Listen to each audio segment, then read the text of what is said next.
has an organizational link, it is believed, on the basis of publicly available records with the Jamaat-e-Islami. I attract your attention to a 116th Congress Resolution 160 in the House of Representatives on the 28th of February 2019.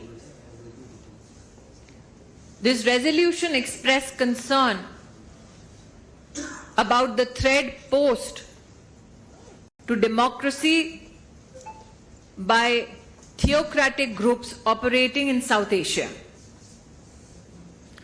And a part of the resolution speaks about the affiliation between the Islamic Circle of North America and Jamaat-e-Islami. Irrespective of these documents available in public domain, the Congress has neither refuted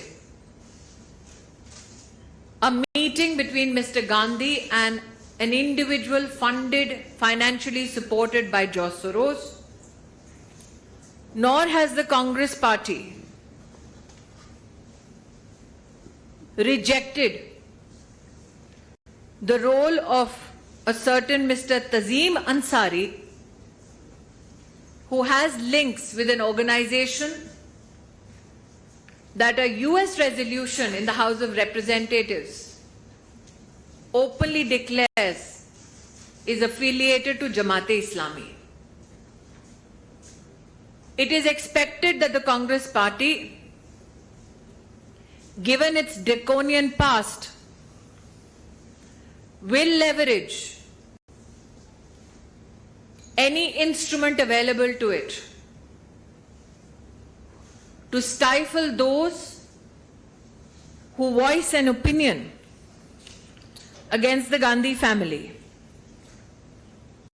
I have with me another article in hand.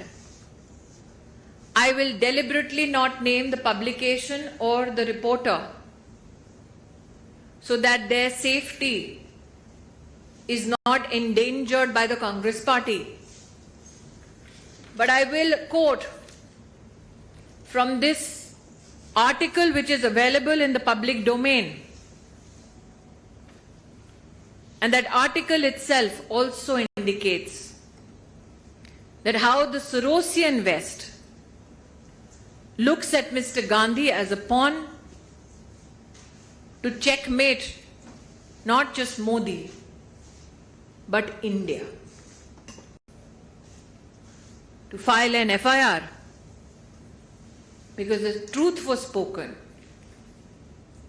just indicates that as far as the emergency goes in the Gandhi family, the apple has not fallen far from the tree. Media के मित्रों को आभार व्यक्त करती हूं कि आज Bharatiya Janata party का राहुल गांधी के यूएस विजिट के संदर्भ में प्रेस कॉन्फ्रेंस में आप सब पधार कर हमारी बात देश को पहुंचाना चाह रहे हैं। मेरे हाथ में वो तस्वीर है जिसमें एक ऐसी महिला विद्यमान है श्री गांधी के साथ जिनका नाम सुनीता विश्वनाथ है। ये तस्वीर अमेरिका में राहुल गांधी की उनकी मुलाकात की है।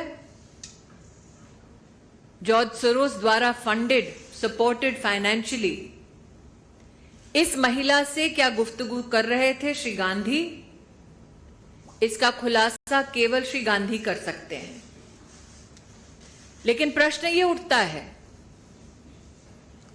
भारतीय जनता पार्टी ने स्वयं इस विषय को पहले भी उठाया था कि किस प्रकार से जॉर्ज सोरोस हिंदुस्तान में लोकतांत्रिक तरीके से चुनी हुई सरकार को हटाना चाहते हैं। जब जॉर्ज सोरोस के इरादे हर हिंदुस्तानी को पता थे, तब भी ऐसी क्या मजबूरी थी कि श्री गांधी ने जॉर्ज सोरोस की एक सहयोगी समर्थक के साथ अमेरिका में जाकर मीटिंग की। पब्लिक डोमेन में इंटरनेट पर यह जानकारी भी उपलब्ध है कि श्री गांधी की 4 जून की न्यूयॉर्क की बैठक में रजिस्ट्रेशन के लिए एक व्यक्ति का नाम और नंबर दिया गया। उस व्यक्ति के श्री अंसारी उनके संबंध पाए गए Islamic circle of North America से। Islamic circle of North America के बारे में 28 फरवरी 2019 में यूएस कांग्रेस में हाउस ऑफ रिप्रेजेंटेटिव्स में एक रेजोल्यूशन के बारे में कहा गया कि इसका संपर्क और संबंध जमाते इस्लामी के साथ है। ऐसा क्यों है कि पब्लिक डोमेन में जिनका संबंध और संपर्क जमाते इस्लामी के साथ है, उनका सहारा लेने की कांग्रेस पार्टी को नौबत आ पड़ी। जॉर्ज सोरोस का और उनके द्वारा फंडेड संगठनों का राहुल गांधी से ताल्लुक नया नहीं पुराना है। एक और प्रकाशन में यह स्पष्ट हुआ है, इंटरनेट पर भी ये फोटोग्राफ्स उपलब्ध हैं।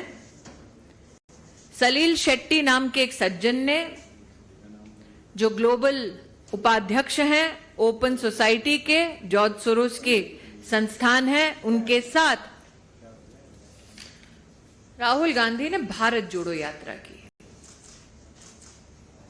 तो जो जॉर्ज सोरोस डंके की चोट पे कह रहे हैं कि वो हिंदुस्तान की लोकतांत्रिक ढांचे का एक अभिन्न अंग, उसकी सरकार को गिराना चाहते हैं, ऐसे संगठन के साथ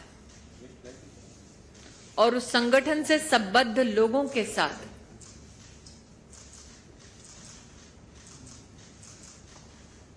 क्यों गांधी खानदान अपने रिश्तों को और भी मजबूत कर रहा है? आप सबके ध्यान में आया होगा, भारतीय जनता पार्टी के कार्यकर्ता भी जानते हैं